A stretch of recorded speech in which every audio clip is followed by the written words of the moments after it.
The warning that was never meant to be.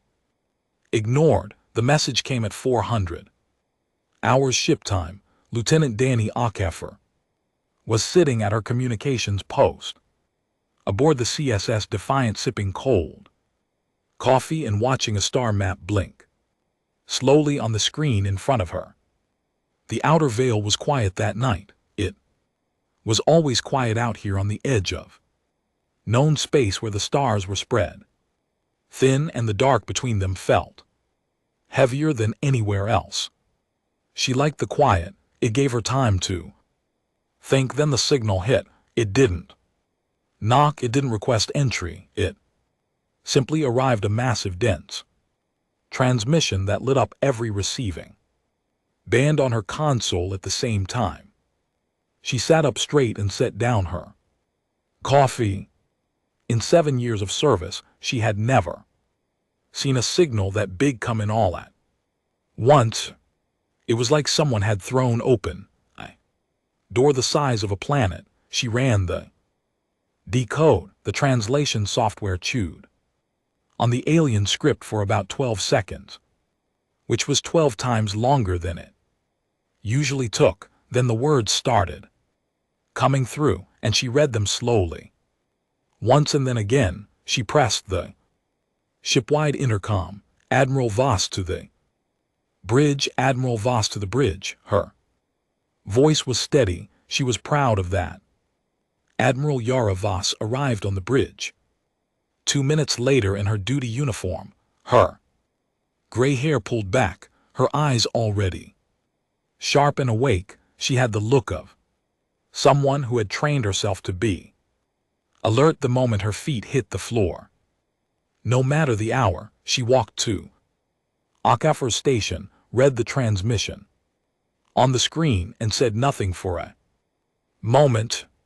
The bridge crew watched her. She read it again. Then Admiral Yara Voss, commander of the Human Confederacy's 7th Deep Space Fleet, veteran of 11 engagements across 4 star systems, leaned back slightly and started to laugh. It wasn't a nervous laugh. It wasn't a frightened laugh hiding behind a smile. It was the kind of laugh that a person lets out when they've just heard the best joke of the evening. Warm, real.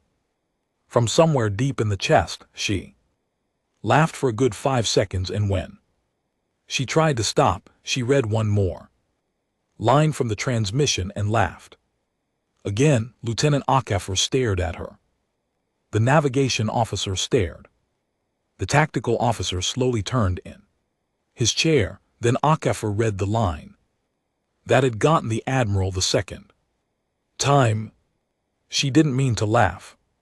It just came out of her. Then the navigation officer leaned over and read it too, and he put his hand over his mouth, but it didn't help. Within 90 seconds, the bridge of the CSS Defiant was filled with the sound of grown military officers laughing at what was possibly the most dangerous document any of them had ever received. Voss wiped her eyes. She straightened up. She composed herself.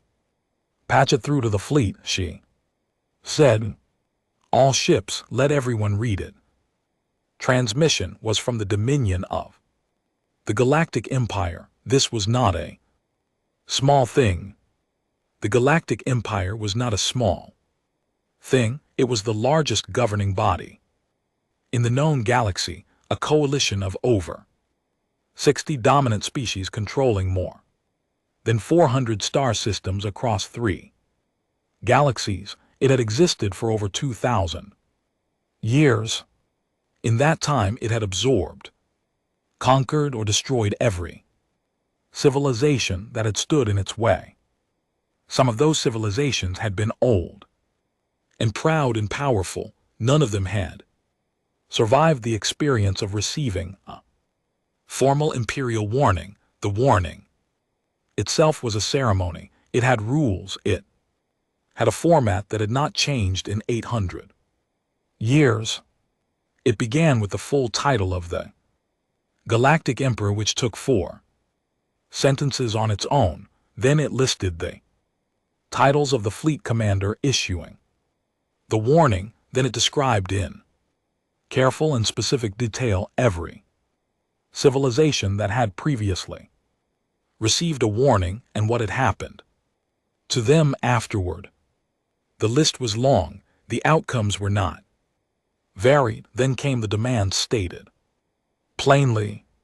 The human confederacy was to withdraw all ships from the outer veil within 72 hours or face total and complete annihilation. It ended with a countdown timer already running. The whole thing was 40 minutes long. It was, by every measure, an extremely serious document. Fleet Commander Azrothvel stood at the front of his own bridge aboard the Imperial flagship Eternal Dominion and waited for the human response. He had issued 7 warnings. In his career, the responses were always the same: silence first, then fear, then scrambling. Sometimes there were pleas. Once there had been an offer of tribute so large it had taken 3 cargo ships to carry it. He didn't mind the different flavors of surrender. What mattered was that they all ended the same way. He waited. His communications officer looked up from her station with an expression he had not seen before. It was the expression of someone who had just received information that their brain was refusing to process normally. "Fleet Commander," she said, "the human fleet has responded. Read it." She hesitated. "It is an audio file, sir. Play it."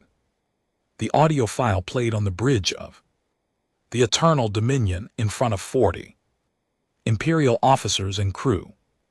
It was 31 seconds long. For the entire 31 seconds, there was nothing but the sound of human laughter, multiple voices overlapping, completely uncontrolled. It rose and fell and rose again. At the very end, a single human voice, calm and almost cheerful, said 7 words in the human tongue. The translation software rendered them immediately.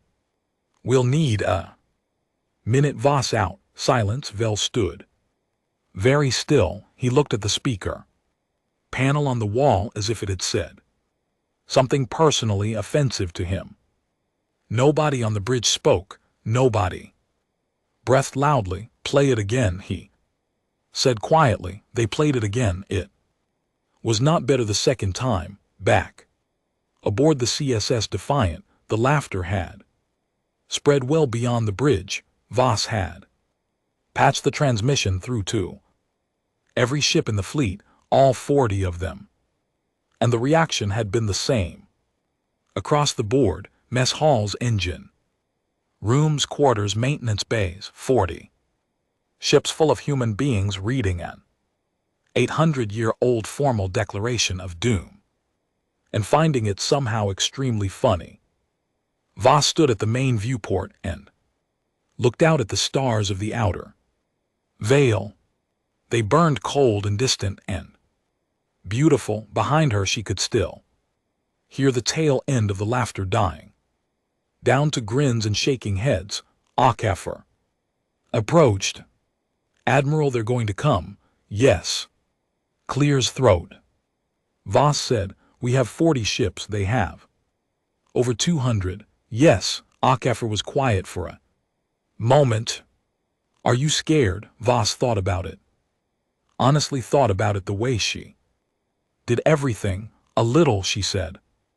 "But mostly I'm interested." She turned from the viewport. Her eyes were calm and clear and sharp. "Get me Brick. Tell him to start looking at those mining drones. And get some sleep, Lieutenant. We have 72 hours. She walked off the bridge. The countdown timer on HFY's screen kept running. Outside, the stars of the outer veil said nothing the way stars always do. But if they could have spoken, they might have said something like, "Something is coming, and one side has No idea what the other one is. It was not the side that had laughed. Empire does its homework, too late. Archivist Shane had not slept in 30 hours. This was not unusual for him. He was the kind of person who forgot to sleep when he was working on something that interested him. Food too, usually. His staff had learned to leave meals near his station quietly and without comment, because if they said anything, he would wave them off and keep reading. But this particular stretch of sleeplessness was different. He was not staying awake because he was excited. He was staying awake because he was deeply, quietly, increasingly afraid of what he was reading. His office aboard the Eternal Dominion was filled with screens, and every screen was showing him something about humans. Fleet Commander Vel had ordered the full intelligence file compiled after the laughter incident. He had asked for it with the tone of a man who expected to be bored. Shane had started pulling the file, expecting the same thing: a young species, primitive technology, inflate confidence, easy to profile, easy to dismiss. That was not what he found. The first thing that stopped him was the warfare record. Humans had been fighting wars for the entire length of their recorded history. This was not unusual for young species. Most went through a violent early period before settling into cooperation. What was unusual was the scale. Humans had fought wars on every continent of their home planet for thousands of years without pause. They had fought over land, over water, over ideas, over insults. They had developed weapons of such extreme power that they had briefly had the ability to destroy their own planet, and had simply decided, through a combination of luck and argument, not to use them. They had then put those weapons in storage and kept them just in case. They had not been fighting an outside enemy during all this. They had been fighting each other. Shane stared at that part of the file. For a long time, most species that fought internal wars for that long either destroyed themselves or collapsed into exhausted peace. Humans had done neither.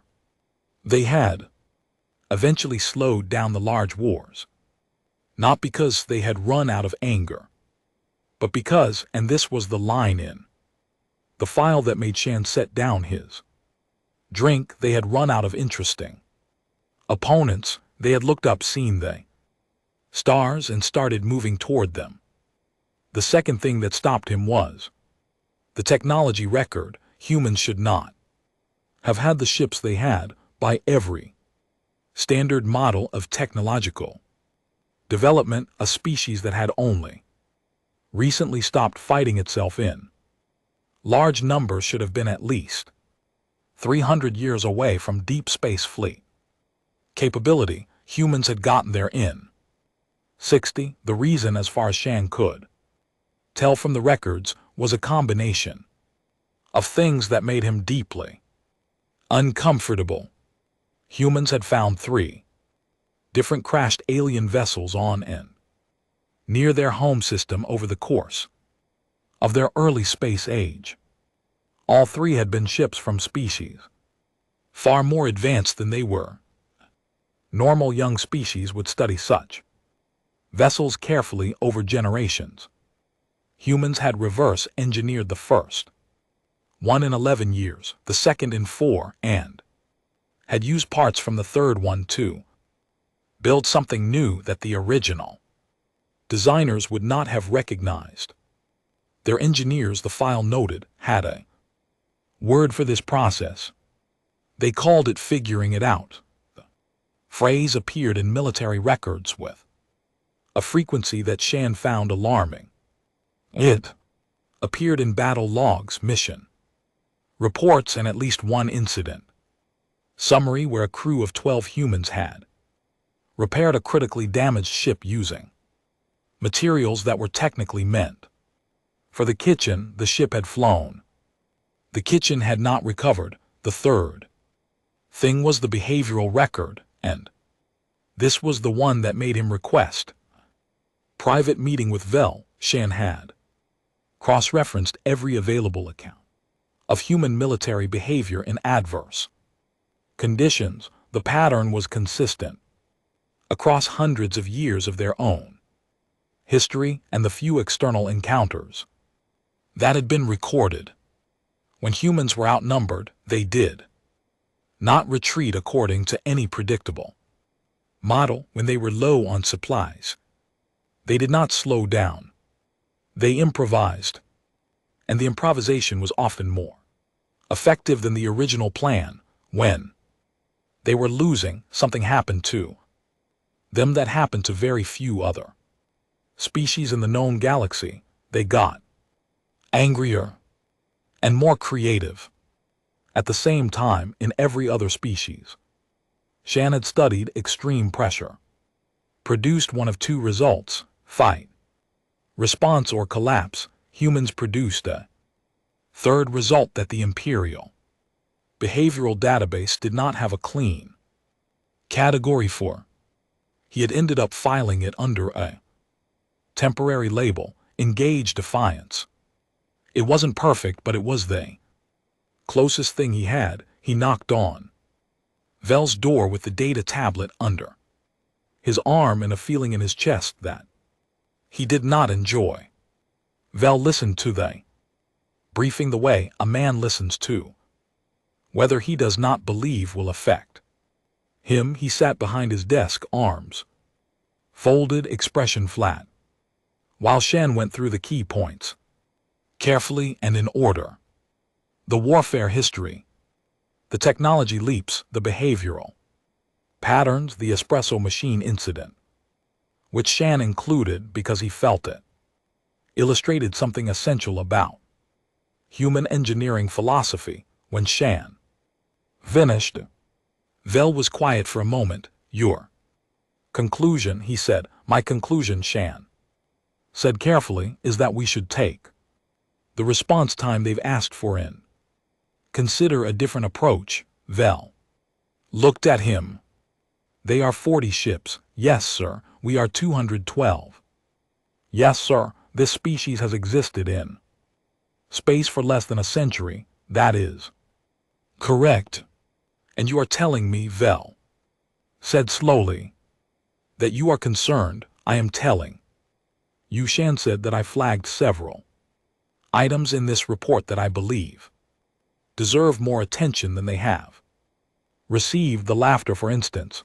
In 800 years of warnings, no species has ever laughed. Not once. I have checked. Vel clears throat, stood up, which was always a sign the meeting was ending. Courage is not a weapon, archivist. Fear is the weapon. And they have given us no reason to fear them. Shan picked up his tablet. He wanted to say several things. He said none of them. He nodded and left. 3 decks below him, at roughly the same time, Chief Engineer Petrov Brick Baranowski was lying on his back on the floor of the CSS Defiance engineering bay with a drone chassis balanced on his knees, and what appeared to be the internal components of a contact tyranny high pressure espresso machine spread out on the floor around him. Lieutenant Acaffer had been sent to find him and had stopped in the doorway. The Admiral wants a status update on the mining drones, she said. Almost done with the third one, Brick said without looking up. Acaffer looked at the espresso machine parts. Is that from the officer's mess? It was, Brick said. He held something up to the light, squinted at it, decided it was acceptable, and put it inside the drone. Tell the Admiral she's getting 20 operational combat drones by morning. Tell her they'll jam sensors and they will absolutely not make coffee anymore. That's a sacrifice I'm willing to make. Akefa wrote that down. She was not sure how to phrase it in the report, but she wrote it down, outside the ship in the cold dark of the outer veil. The countdown timer crossed the 48-hour mark. Somewhere on the other side of that dark, 212 Imperial warships sat waiting, their crews certain of victory, their commander reviewing formation tactics, their archivist sitting alone in his office reading the same paragraph over and over. When cornered, the human does not become paralyzed, the human becomes inventive. Shan underlined it for the third time. Then he went back to reading. He had a feeling that by the time the 72 hours were up, there would not be enough time left for reading. He was right, 72 hours, 14 minutes. The countdown reached zero. At 400 hours ship time, nobody on the CSS Defiant was asleep. Admiral Voss stood at the center of the bridge in full uniform, her hands behind her back, her eyes on the tactical screen. The screen showed two things very clearly. On the left side of the outer veil, 40 blue markers, her fleet spread in a loose arrangement that looked almost casual, the kind of formation that made Imperial tactical computers confused because it didn't match any recognized pattern. On the right side, advancing in precise locked formation, 212 red markers moving in a grid so tight and organized it looked like a wall of fire. Nobody spoke for a moment. Then the comms officer said, "They're moving, Admiral. I can see that," Voss said pleasantly. She pressed the fleet-wide channel. "All ships, this is Voss. They've started moving. Execute the scatter plan.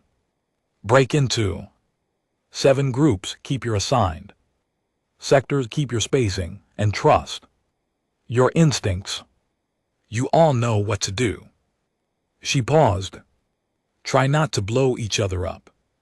Voss out. The 40 blue markers on the screen began to move, not together, not in formation, but away from each other, like a handful of seeds scattered by the wind aboard the Eternal Dominion. Azrath Vel watched the human fleet split apart and felt his first flicker of confusion. "What are they doing?" he asked. His tactical officer stared at the readouts. "They are separating, sir, into 7 independent groups. No apparent central coordination." "What formation is that?" There was a short pause. "Our database does not have a match for it, sir." Vel frowned. He had fought 17 fleet engagements in his career. Every species, no matter how desperate, fell into a recognizable pattern under pressure. The clustering instinct, the protective formation, the last stand grouping. Even brave species did what made biological sense when they were frightened. They pulled together. They protected each other. Humans pulled apart. "Continue the advance," he said. "Target the largest concentration first. Once we eliminate the command ship, the rest will break." But there was no largest concentration anymore. The humans had scattered so evenly that every group looked the same. His targeting systems began cycling through options, looking for the highest priority target, and kept reassigning as the humans moved in ways that made the math keep changing.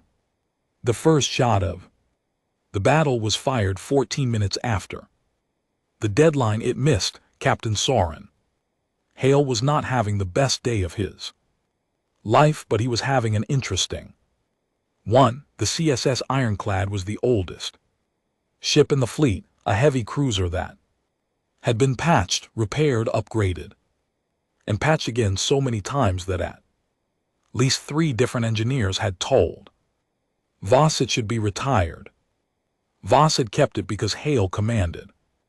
It and Hale had a particular talent she did not want to waste. He did not fight the way the book said to fight, right. Now, with the ironclad shields at 60%, they'd taken a hit in the opening. Exchange a grazing blow from an Imperial long-range cannon that had lit up half the ship's warning systems. Hale was doing something that had made his bridge crew go very quiet. He was flying the ironclad directly into the Imperial formation, sir, said his helmsman slowly. We are flying into their formation. I know, Hale said. They have the helmsman checked the screen. 47 ships within firing range of us in there. Also correct, their weapon systems are designed for long-range engagement. Sir, that's the point, Mr. Dewan. Hale leaned forward. Get us closer. I want to be so close to them they can't fire the big guns without hitting each other. Dewan looked like a man who had questions but also trusted his captain, and therefore pushed the throttle. Forward, the CSS Ironclad plunged into the Imperial formation like a person jumping into a crowd suddenly surrounded, suddenly inside the safe zone of the enemy's own weapons. 3 Imperial cruisers adjusted to track it and accidentally put themselves in each other's firing lines. One of them had to break formation to avoid a collision. The tight, organized wall that Vel had spent years training suddenly had a hole in it, and holes in formations once started spread. Then Brick's drones arrived. They came in waves, not from one direction but from everywhere, from angles the Imperial sensors hadn't been watching because nothing had been there before. 260 small, fast, ugly little drones, each one humming with the stripped-down guts of an espresso machine's pressure system, now repurposed into a sensor jamming emitter that operated on a frequency the Empire had never thought to shield against because no enemy had ever used it. The Imperial sensor screens went foggy, not blind, not completely, but foggy, full of ghost signals, false contacts, positions that shifted half a second after they were logged. Gunners who were used to firing on clean, clear data found themselves firing on echoes. Ships that were supposed to be in one place were 4 degrees off. The Imperial formation, already disrupted by the ironclad, began making small errors. Small errors in space combat at these distances and speeds were not small for very long. Aboard the Eternal Dominion, the Imperial Empress Adjutant Murax stood beside Vel and watched the tactical screen with an expression that very carefully showed nothing. She was very good at showing nothing. She had been in the Imperial court for 30 years. She had watched species fall. She knew what defeat looked like when it was happening slowly to someone who didn't realize it yet. She opened a private channel to Archivist Shen. Tell me you flagged this in your report, she said. Quietly, Shen's voice came back after a pause. 3 times she closed the channel. The first day of the battle ended 6 hours after it started. The human fleet had lost 4 ships, good crews. The losses were real and they hurt. And on every remaining human vessel, there was a moment of quiet for the ones who didn't make it. Voss held that moment herself on the bridge with her eyes closed and her hands still. Then she opened her eyes and looked at the screen. The Imperial fleet had lost 19 ships in 6 hours against 40 opponents in the history of the Galactic Empire. This had never happened. Not once. Other species had landed lucky hits. Other species had inflicted some damage before being overwhelmed, but 19 ships, a full 10% of the force sent to deliver a quick and total victory, was not a lucky hit. That was a result, that was a pattern. That was a story about what humans did when someone came to their door with a countdown timer. On the Imperial side, nobody was laughing. On the human side, nobody was celebrating either, not with 4 ships gone and the fight far from over, but there was something in the air aboard every human vessel that the people inside those ships recognized and did not need to name. It was the feeling of being exactly where you belonged, doing exactly what you were made for, against odds that made the outcome uncertain and therefore interesting. Hale brought the ironclad out of the enemy formation with 2 new hull breaches and a navigation system that was running on backup power. His helmsman Dewan was running calculations on a secondary console that had been broken for 3 months but was apparently fine now under pressure. The engineering team below was doing things with duct tape and willpower that their instructors at the academy would not have believed. Voss opened a channel to Brick. Status on the drones, lost 83 Brick. Said making more with what? A short pause. Do you need to know? Voss decided she did not. Keep going, outside in the cold dark. Between the ships, the stars of the outer veil watched both sides regroup, reload and prepare for whatever came next. The Empire recalculated. The humans rebuilt. The countdown was gone. The deadline had passed, but there was a new kind of timer running now. Invisible and unspoken, it was the timer that ran in every fight when one side realized too late that the other side was not going to stop. It had just started. What the Empire didn't know about humans. The guns went quiet for 36 hours. Both fleets held their positions on opposite sides of the outer veil, separated by about 12,000 km of empty space and a silence that felt thicker than the dark around it. The Imperial fleet used the time to count their losses, run diagnostics, and rotate crew.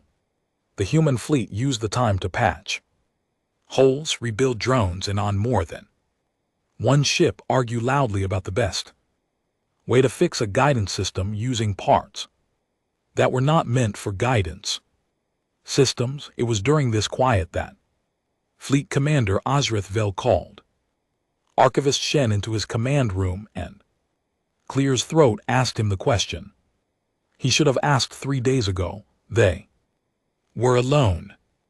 Vel had made sure of that. He stood at the viewport with his back to Shen, looking out at the stars. And when he spoke, his voice was measured and careful, the voice of a man who was still in control, or at least was working very hard to appear that way. What do humans do? He said. When they are losing. Shen had been waiting for this question. He had prepared his answer. That depends, he said, on what you mean by losing. Vel turned from the viewport. Don't be philosophical. They have lost 4 ships. We have superior numbers by any standard military calculation. They are losing this engagement. Yes, Shen said. By standard calculation. He looked down at his tablet, then back up. The difficulty, sir, is that humans do not appear to use standard calculation. In reviewing their history, I found that nearly every major military victory they achieved over the past 2,000 years came in situations where the standard calculation said they should have lost. He paused, sometimes by very large margins. Vel was quiet. Shen continued. Carefully, most species, when placed under extreme pressure, experience what our behavioral models call fear, paralysis, a slowing of response, a narrowing of options, a pull toward familiar patterns. It is a biological function. It is how most intelligent life in the galaxy is built. He set the tablet on the desk. Humans do not appear to have this function, or if they have it, it does not operate under the same conditions. When cornered, when outgunned, when the numbers are against them, they do not freeze, they accelerate.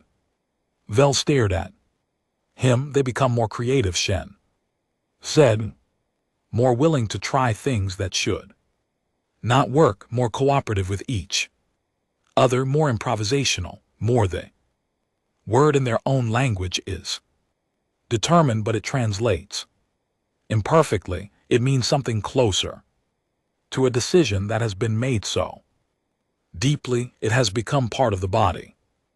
The room was very quiet. They are not afraid, Vel asked. I believe they are afraid, Shen said. I simply believe that. For humans, fear and action are not opposites.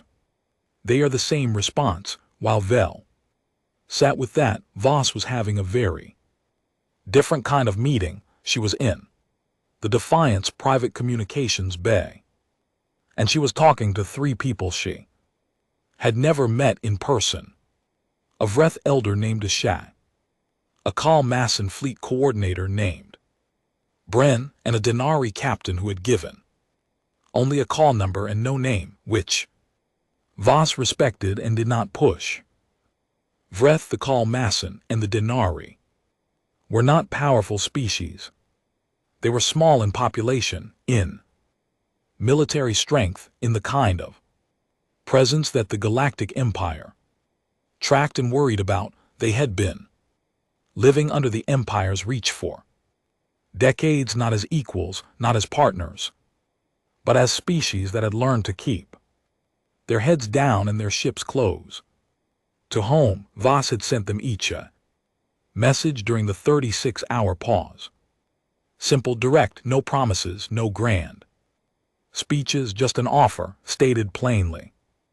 If you send ships, I will owe you a favor, no conditions, no strings. Whatever you need, when you need it, the Human Confederacy will show up. She had not expected them to agree.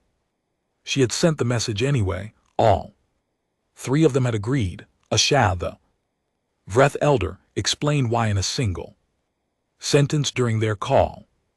We watched the transmission, he said. The laughter.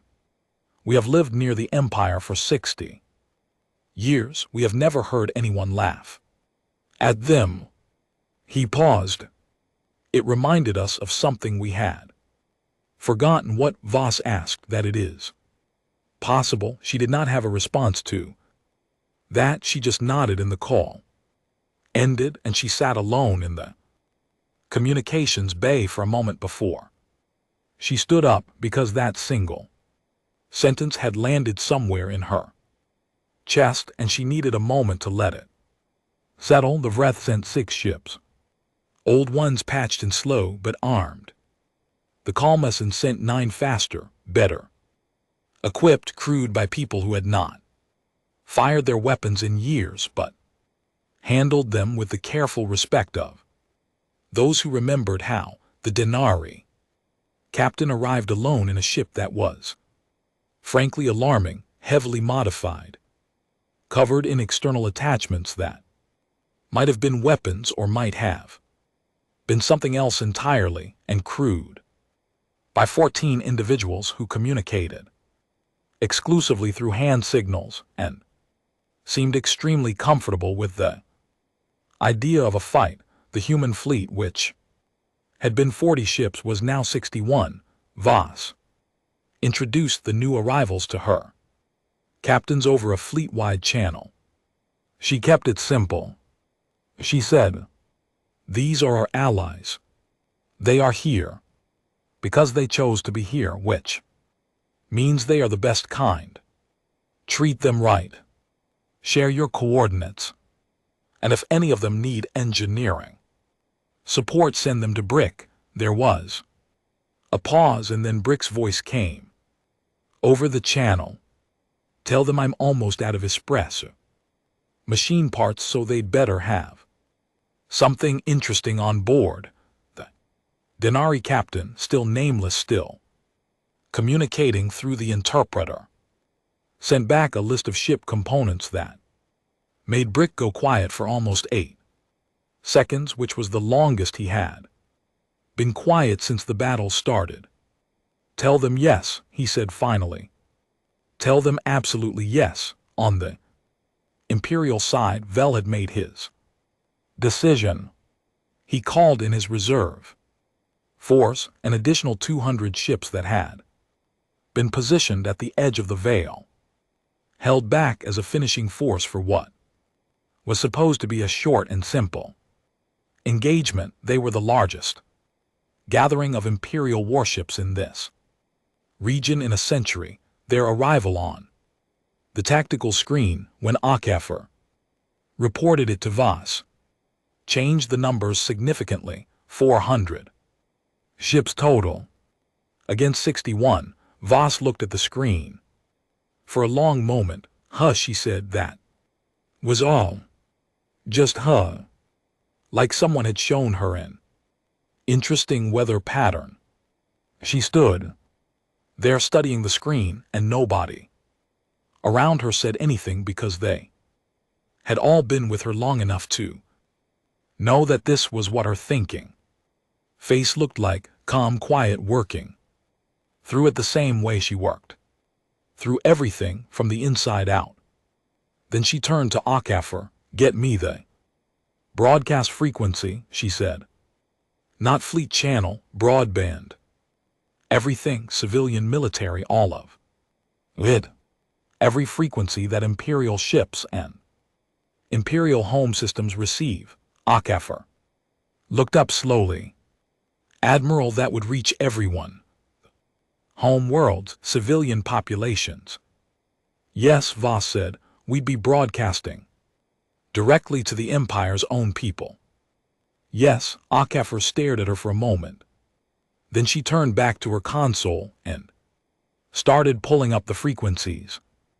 Because that was her job, and because she had learned a long time ago that when Voss said something in that tone of voice, there was already a plan behind it that was going to be worth seeing. Across the outer veil, 400 Imperial warships began their final advance. Their commanders were confident, their targeting systems were reloaded and recalibrated. Their fleet commander had ordered total engagement, no more probing, no more patience, one overwhelming push that would end the human fleet and end the embarrassment and restore the order of things the way it was supposed to be. They moved in perfect formation. They had never fought an enemy that broadcasted its own battle to the Empire civilians in real time. They did not know that was about to happen. They did not know a lot of things still about humans, about what they did when the numbers got worse instead of better, about what happened when you backed a species into a corner that had spent 2,000 years learning that corners were just the place where creative thinking started. 61 ships waited for 400, and somewhere on the CSS Defiant, Admiral Voss picked up her microphone, cleared her throat, and got ready to talk. The punchline, the broadcast started with Voss's voice. It was calm, it was clear. It came out of every speaker on every ship in the Imperial fleet, and out of receivers in colonies and stations and home worlds across 3 galaxies, because HFY had pulled every broadband frequency the Empire used, and Voss had gone out on all of them at once. 400 Imperial warships heard it. 30 billion Imperial citizens heard it. Officers, gunners, engineers, farmers. Children in schools on the far side of the Empire, all of them heard the same. Voice in perfect translated Imperial. Standard, speaking with the relaxed and friendly tone of someone narrating. Walk in the park. Good morning, Voss said. My name is Admiral Yara Voss of the Human Confederacy's 7th Deep Space Fleet. If you're receiving this, and I believe everyone is, you're about to watch the most interesting battle the Outer Veil has seen in a while. I thought you deserved a guide. There was a pause. They're coming at us from the East Quadrant. Your east are left in a standard Imperial triple column advance. It's a good formation. Textbook. We've studied it. Our response is going to be. There was a muffled sound of consultation in the background. Something slightly less textbook. Stand by. On the bridge of the Eternal Dominion, Vel stood with his hands at his sides and listened to the human Admiral describe his formation to his own people, and felt something cold move through him that he did not immediately have a name for. Shut down that broadcast, he said. We can't, sir, his communications officer said. It's going out on all frequencies simultaneously. If we jam it, we jam our own fleet. Communications. Vel stared at her. She looked back at him with the expression of someone delivering news that she personally had not caused and wished she could fix. Vel turned back to the viewport. Outside, the engagement was beginning. The opening edge of the advance reaching firing range of the human fleet. The first exchange of shots lighting up the dark like brief, cold stars. He gave his orders. He kept his voice level. He was a professional, and he had not gotten this far by falling apart under pressure, but the voice kept going. They're trying the suppression grid. Now, that's the large coordinated volley from the northern column. For those of you watching at home, it looks impressive. Brick, you want to tell the audience what happened to their suppression grid? Brick's voice came on with the faint clinking sound of someone still building something in the background. Espresso machine. Don't ask, he means the jamming drones, Voss said pleasantly. The ones he built from our coffee equipment. Don't worry. We've had about 72 hours of practice with them at this point. They're working fine. In the Imperial home worlds, people had stopped what they were doing. Citizens who had never listened to a military broadcast in their lives were gathered around receivers in markets and in homes and in public squares. They did not know what to feel. The Empire had been winning wars for 800 years.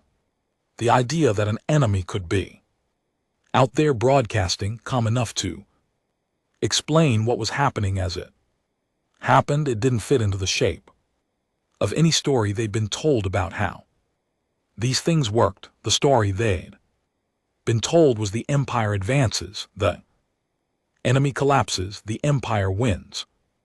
It had happened that way so many times that it had stopped being a story and become a fact, a law, something as reliable as gravity.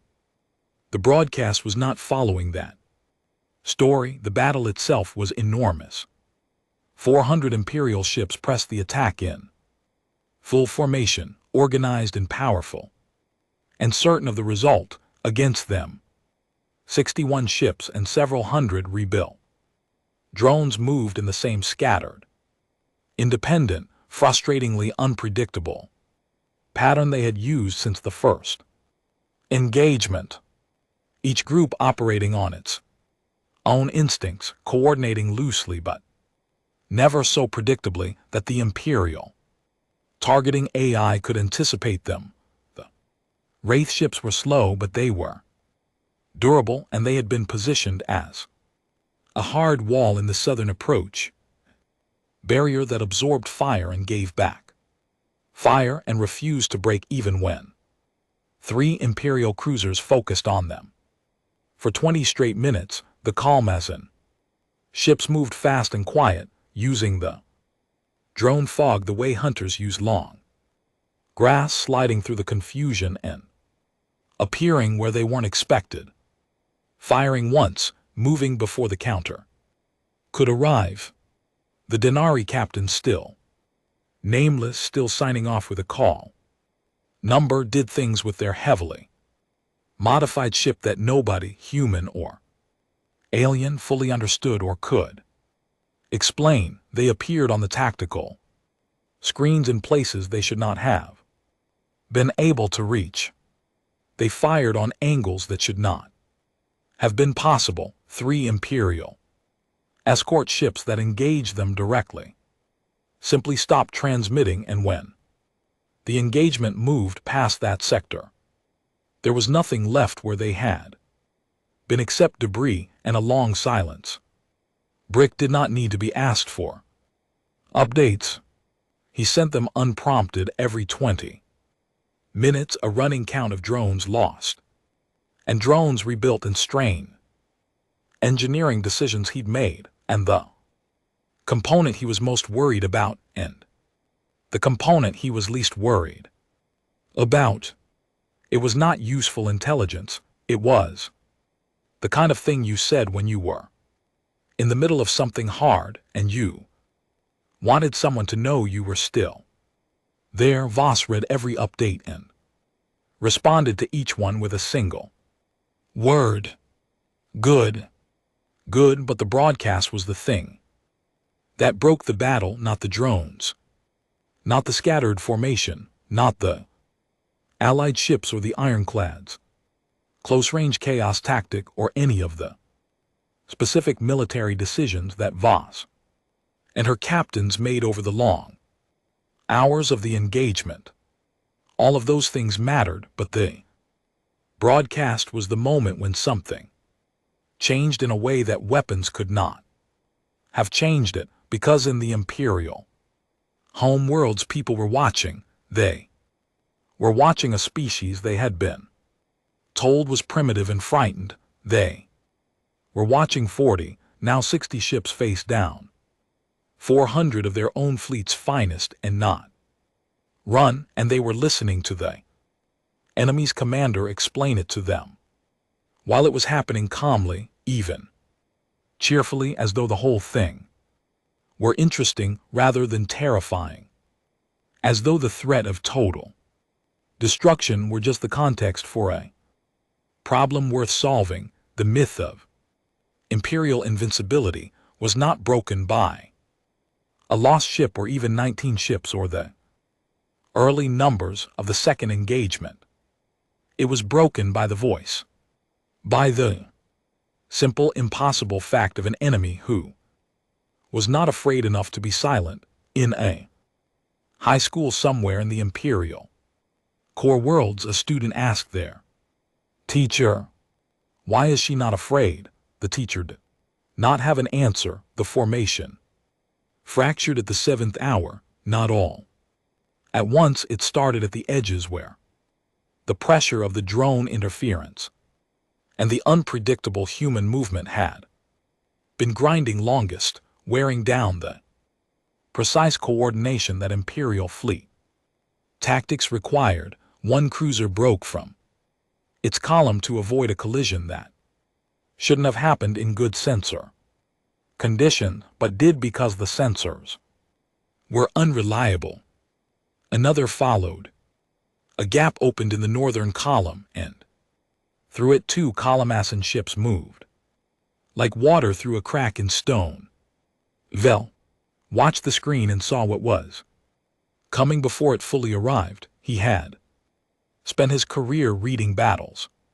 He was very good at it, and what he saw on the screen now, reading it the way he had read 100 engagements before he saw the shape of what was about to happen, the fracture spreading, the columns losing coherence, the enemy finding every gap, not because they had planned for each specific gap, but because they were built to find gaps, to move through chaos with a comfort that his own fleet, trained for precision and certainty, did not have. He gave the order, strategic withdrawal. His second-in-command looked at him.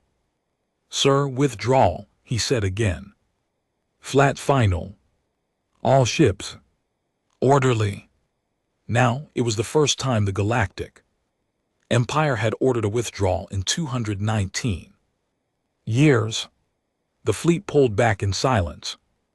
Their communications were internal now. No broadcasts, no ceremony. They moved with the dignity of professionalism, which was the only dignity available to them, and they went, and the outer veil was quiet again. Voss watched them go. She did not cheer. She did not give a speech. She stood at the viewport of the CSS Defiant and watched the red markers pull away from the tactical screen one by one, and she let herself feel the weight of all the hours behind her. Then she opened the fleet channel. "Well done," she said. "Get some rest," that was all. Aftermath came slowly, the way most important things do. Vel was recalled to the imperial capital in disgrace, not publicly, not with ceremony, but quietly, the way the Empire preferred to handle failures. Shen was quietly promoted and given a new research appointment, which was the Empire's way of saying it had been listening all along and wished it had listened sooner. The three allied species, the Vreth, the Kalamassan, and the Denari, returned to their home systems. Before they left, Ashad, the Vreth elder, docked briefly with the Defiant. He stood in the corridor outside the docking port and looked at Voss and didn't say very much, because the Vreth were a species that expressed the deepest things with silence. But he shook her hand in the human way, which he had looked up specifically for this moment, and then he went home. The Empire did not issue a second warning. 3 weeks after the battle, a ship arrived at the edge of the outer veil, flying a flag that Voss's crew had to look up in the database. It was a species called the Mithrani. Quiet, old, careful, they had lived under the edge of the Empire's shadow for 40 years. They had never done anything that might draw attention. Their diplomat, a small, gray-green individual named Save, came aboard the CSS Defiant and sat across from Voss in the briefing room and asked her, in carefully translated Standard, the question that apparently everyone wanted to know: "Why were you not afraid?" Voss sat with the question for a moment. She turned her coffee cup in her hands.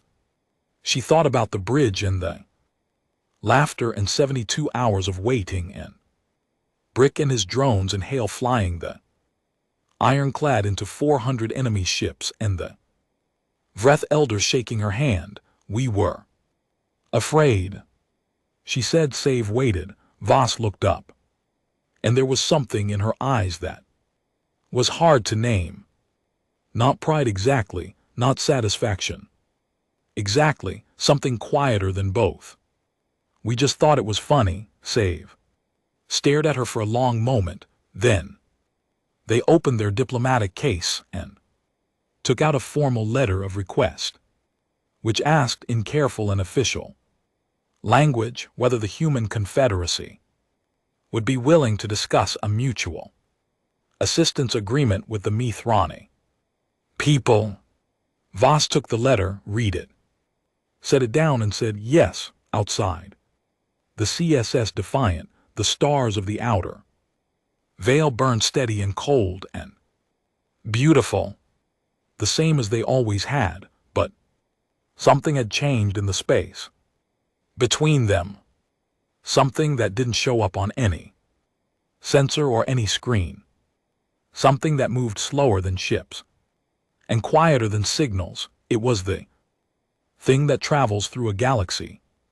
When, for the first time in a long time, something happened that was supposed to be impossible. Hope tends to travel that way quietly and very, very far.